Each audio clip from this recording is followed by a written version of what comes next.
umumiy futbol muxlislari borki, Manchester Unitedning katta futbolga qarab amalga oshirayotgan mana bu kambagini ko'rib albatta xursand bo'ladi do'stlar. Hattoki bu muxlislar APLda MUga raqiblik qiluvchi boshqa jamoalarga muxlislik qilsa ham negaligini tushuntirib o'taman.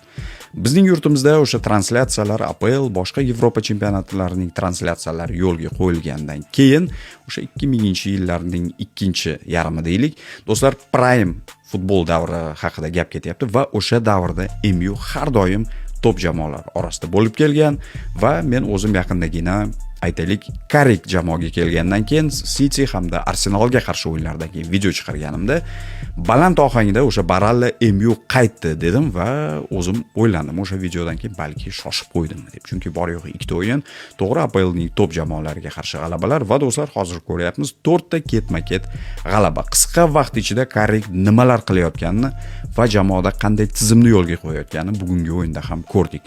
Va do'stlar, Bruno Fernandes haqida alohida gaplashishimiz kerak bo'ladi. Bu ancha cho'zilib ketishi mumkin. Qisqacha aytaman. Ayni paytda APLda eng yaxshi yarim himoyachi aynan Bruno Fernandes. Intellekt, kerak bo'lsa Rabona paslar, gollar, o'yinda hal qiluvchi, kesuvchi paslar do'stlar. Shunchaki Bruno Fernandes haqida har xil gaplar chiqyapti-yu.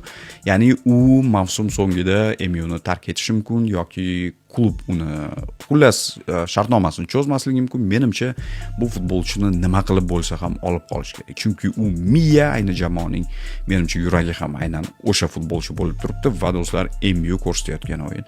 Shunchaki bravo, biz qarsak chalishimiz kerak do'stlar. Chunki APLda mana shunday balansni ushlovchi jamoa Manchester United tarixan qaraydigan bo'lsangiz ham do'stlar 2000-yillarning boshida eslang, chempionlik uchun qaysi jamoalar kurashgan va o'sha kurashda har doim Manchester United bo'lib kelgan. Shunchaki qoyil qolish kerak. Carrick qisqa vaqt ichida mana shu juda ham bir qumlar tagida qolib ketgan jamoani ko'tardi va hozir ko'ryapsiz qanday o'yin ko'rsatayotganini. Va do'stlar, 5-o'yin 11-fevral kuni bo'lib o'tadi. MUning mana bu juda ham sodiq bo'lgan muxlisi ham sochini oldirishga juda ham yaqin.